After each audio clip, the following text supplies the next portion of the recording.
I feel like I do want to speak to the bypass because Right. it's It's funny. was I was thinking the same thing. Like that. So go ahead, Alyssa. I know it's a negative word. It I can know, be, yeah. I know Like it a can be. spiritual community. I Yeah, understand. yeah, Go, yeah. go. So it's a beautiful Yeah. description, and I say it's such a buzzword right now. It's like spiritual bypass.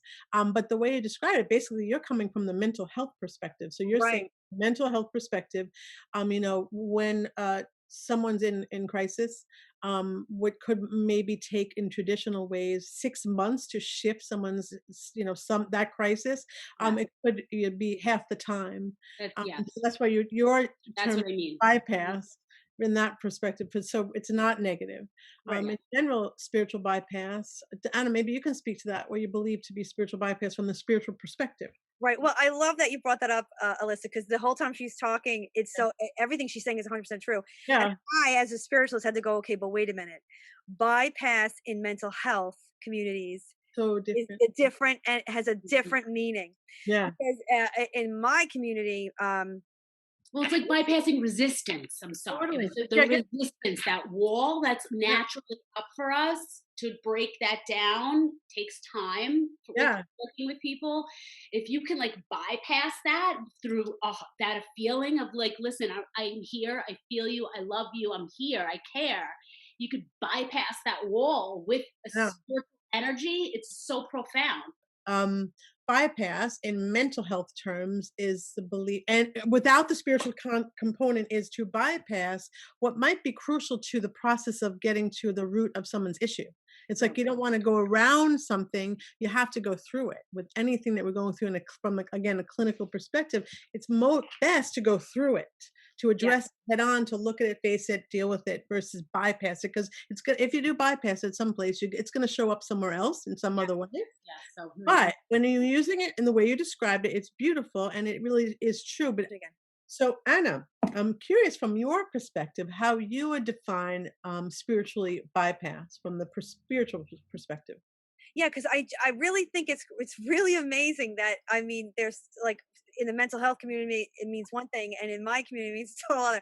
Because in fact, one of the reasons why I felt so drawn to you ladies and wanted to work with you was because of spiritual bypass and spiritual disassociation.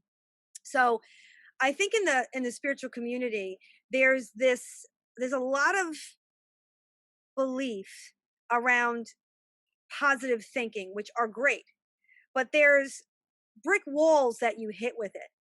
So for instance, there's people that are not willing to acknowledge any of their pain. They're not willing to acknowledge any thought that is uncomfortable or vulnerable. So they bypass that spiritually, and they do that in many ways.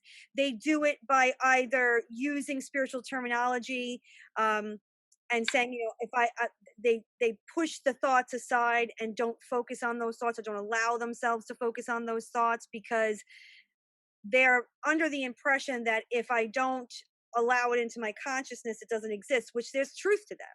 There's definitely truth to that.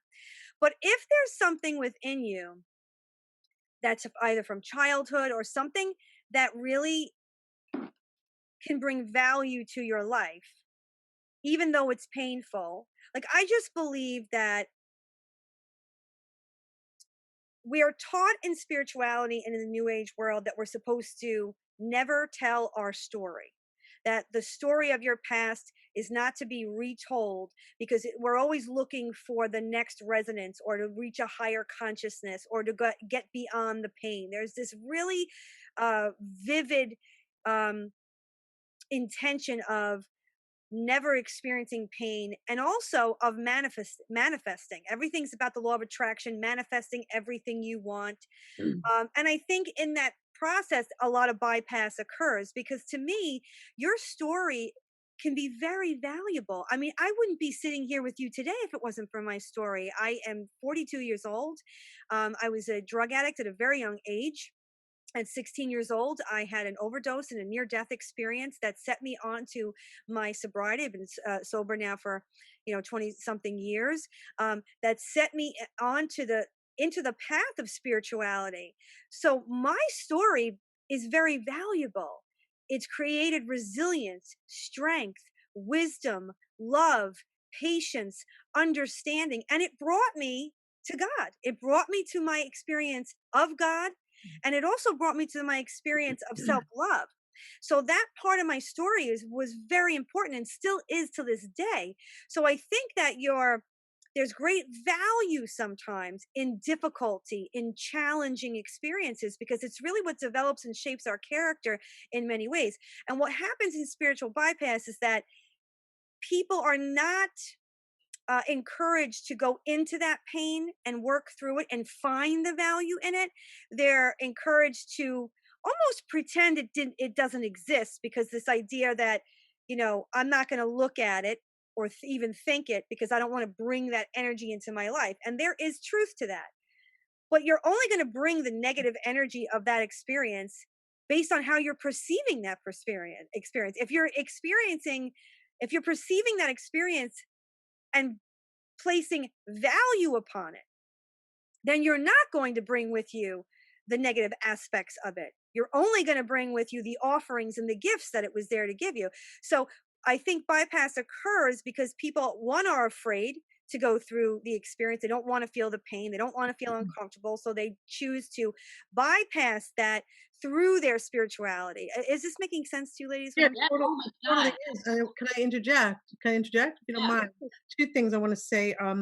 That along those lines, sort of just want to add into the list of things you mentioned was just the overuse of positivity. That everything needs to be positive, and if it's not Yeah. positive, then it's not, it's not helpful. right. But Right. That's a great word. the truth is, um, well, you said it, but there's help in all aspects. In fact, and it's not, if we don't look at all aspects, we're not really, I'll say, living our most authentic life.